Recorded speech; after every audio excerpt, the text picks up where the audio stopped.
Assalamualaikum warahmatullahi wabarakatuh. Salam sejahtera bagi kita semua. Bersama dengan Mr. Arifna, pagi hari ini kita akan belajar pembelajaran yang kedua, yaitu yang pertama adalah muatan IPA masih di KD 3.1 dan 4.1, yaitu tentang tulang sebagai alat gerak manusia. Tentunya sebelumnya kalian sudah mempelajari, masih ingat kan bahwa tulang itu merupakan alat gerak pasif, ya. Tulang itu merupakan alat gerak pasif yang dimiliki oleh makhluk hidup termasuk manusia. Selain untuk alat gerak, tulang itu juga berfungsi untuk menopang tubuh, memberi bentuk tubuh dan tempat melekatnya otot-otot, ya. Berdasarkan bentuknya, tulang itu dibagi menjadi dua. Yang pertama tulang pipih, yang kedua tulang pipa, ya. Tulang pipih itu contohnya tulang telapak tangan dan tulang rusuk. Sedangkan tulang pipa contohnya adalah tulang paha dan tulang lengan. Sedangkan tulang berdasarkan zat penyusunnya itu dibedakan menjadi dua juga, yaitu pertama tulang rawan dan yang kedua adalah tulang keras, ya. Tulang rawan itu contohnya adalah tulang telinga dan tulang keras contohnya adalah tulang tengkorak. Sekarang perhatikan gambar berikut, ya.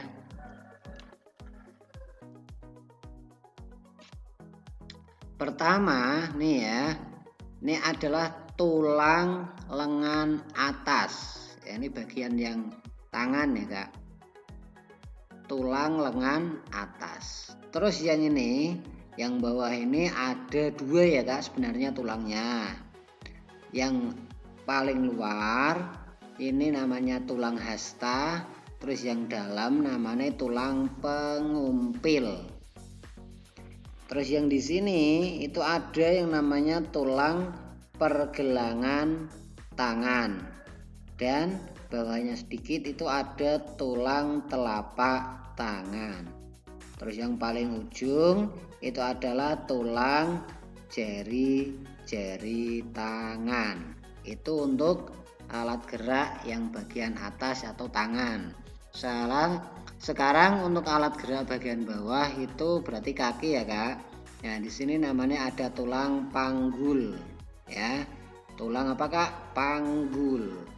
Terus yang bawahnya ini ya namanya tulang paha. Nah, terus bawahnya lagi ya ini yang bulat-bulat ini namanya tulang tempurung kaki. Terus nah ini ada dua lagi ya Kak ya, di kaki maupun di tangan juga ada dua yang bawah.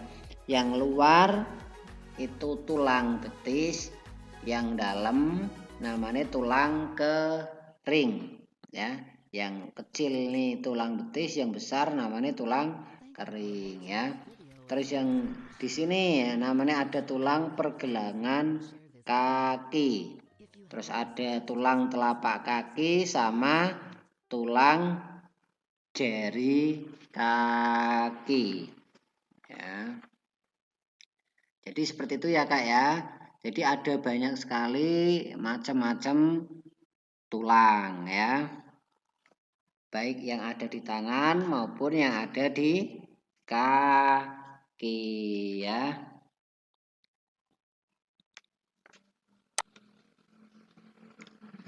Masih di pembelajaran yang kedua. Sekarang kita akan belajar muatan SBDP, yaitu tentang gambar cerita pada cover, ya. Ketika kita membaca buku, kita pasti melihat adanya sebuah gambar cerita dalam beberapa tulisan ya di bagian buku tersebut. Tulisan dan gambar yang terdapat di halaman terdepan pada sebuah buku itu biasanya disebut apakah? Cover. Cover atau sampul buku itu merupakan gambaran dari keseluruhan isi buku. Jadi, gambar cerita pada cover harus mewakili isi dari buku tersebut. Nah, cover sendiri adalah bagian terluar dari sebuah buku yang terdiri dari 3 sisi, yaitu sisi depan, sisi belakang, dan punggung cover. Terus, untuk cover yang baik, itu dapat menarik perhatian pembaca agar mau membaca isi buku. Untuk itu, cover buku harus memiliki unsur-unsur berikut. Yang pertama, jenis ya, huruf pada judul menarik. Nah, ini maaf ya Kak, tulisannya agak salah itu. Harusnya jenis bukan jensi ya. Jenis huruf pada judul menarik. Yang kedua, itu kalimat penjelas judul singkat. Kalimat penjelas judul singkat dan mudah dipahami. Yang ketiga, harus ada nama penulisnya. Yang keempat, harus ada identitas penerbit yang menerbitkan buku ya. Terus yang kelima, ada gambar yang menarik dan sesuai isinya. Terus yang keenam, sinopsis isi buku pada cover belakang. Yes. Ringkas ya, ringkas dari isi buku pada cover belakang. Terus yang terakhir itu ada identitas buku pada punggung buku ya, pada punggung buku. Nah, jadi seperti itu ya Kak. Jadi cover buku yang baik itu harus minimalnya 7 itu ya Kak ya. Nah, ada 7, mulai dari jenis hurufnya, kalimat penjelasnya singkat, nama penulis, identitas, gambar menarik, ada sinopsis, terus ada identitas bukunya. Nah, itu bisa dikatakan cover itu baik ya.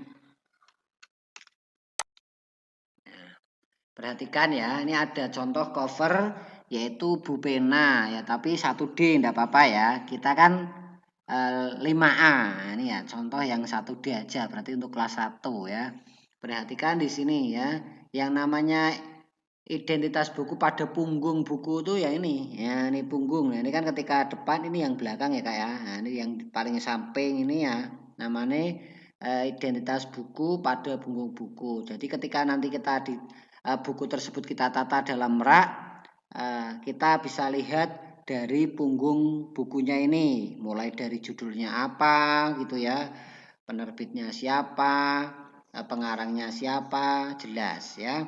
Terus yang kedua ada nama penulis ya, ini jadi buku itu ada yang nulis. Kalau di sini Irene MJA dan kawan-kawan ya. Terus ada kalimat penjelas judul buku penilaian, ini yang kecil. Terus judul bukunya ini yang paling besar ya Kak ya, judul buku. Terus ini ada gambar covernya, ini ada anak yang sedang melakukan kegiatan apa Kak? Ya, yang sedang menyiram tanaman ya, menyiram tanaman. Ini ada yang mau menangkap apa ini? Kelinci ya. Terus ada identitas penerbit ya, ini ada penerbitnya apa Kak? Erlangga ya, penerbit Erlangga. Terus nama penerbitnya di sini juga jelas ya. Nah, penerbitnya alamannya di mana, penerbitnya siapa, itu juga jelas ya. Nah, terus ini yang cover depan, ini punggung, ini cover belakang. Nah, ini yang dinamakan sinopsis itu ini ya Kak ya, kecil ini. Nah, sebenarnya banyak kalau kita jumpai buku-buku itu di covernya. Kalau sebelum kita membaca semuanya kan, tidak mungkin kalau kita mau beli membaca semua ya. Nah, pasti yang kita baca itu sinopsisnya dulu yang paling belakang. Sekiranya itu menarik atau yang kita perlukan ya kita bisa beli di situ dari hasil dari membaca sinopsis yang paling belakang di sini ya Kak ya. Sekarang masih di pembelajaran yang kedua. Sekarang ganti untuk muatan yang bahasa Indonesia ya Kak ya, yaitu menemukan ide pokok dalam teks lisan. Nah, tahu teks lisan ya Kak ya? Teks yang tidak ditulis ya. Jadi teks dari hasil pembicaraan seseorang atau hasil percakapan ya. Jadi selain teks yang tulis itu juga ada teks yang tidak ditulis, artinya teks lisan ya. Misalnya kan percakapan atau teks tulis yang dibacakan oleh guru ya. Dari Mister bacakan, nanti kalian tulis dari hasil pendengaran kalian. Ya, jadi karena bahasa Indonesia itu ada membaca, ada mendengar, ada menulis, dan ada yang berbicara. Jadi 4 hal itu yang harus dikuasai dalam muatan bahasa Indonesia. Di antaranya kan berarti kalau teks lisan, kalau kita mencari ide pokok dari teks lisan berarti kita dari hasil mendengar ya. Berbeda tentunya kalau menentukan ide pokok pada teks tulis dengan menentukan ide pokok pada teks lisan. Kalau untuk menentukan ide pokok pada teks lisan, tentunya Ananda hebat, kakak-kakak hebat itu harus pertama mendengarkan teks dengan sungguh-sungguh. Tuh ya, dengarke dengan sungguh-sungguh.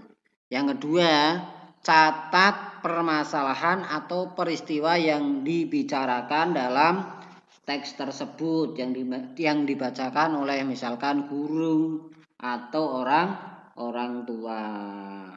Terus yang berikutnya setelah dicatat, tentukan topik. Ya, tentukan topik serta kalimat utamanya. Ya, tentukan topik serta kalimat utamanya yang menjadi inti dari pembicaraan teks lisan yang guru baca atau orang tua baca atau orang lain ya yang membacakan ya. Ya, jadi seperti itu ya Kak ya. Jadi memang sedikit berbeda ya. Kalau kita mencari atau menentukan ide pokok itu dari teks tulis, itu kan kita benar-benar bisa baca dan bisa kita ulang. Tapi kalau menentukan ide pokok dari teks lisan, kita harus benar-benar dengan seksama dengarkan baik-baik, dengarkan dengan sungguh-sungguh teks yang kalian dengarkan itu ya, yang dibacakan ya. Jadi seperti itu ya Kak ya. Jadi butuh ekstra fokus lebih ya Kak ya. Mudah-mudahan kalian paham. Sekian dari Mister. Assalamualaikum warahmatullahi wabarakatuh.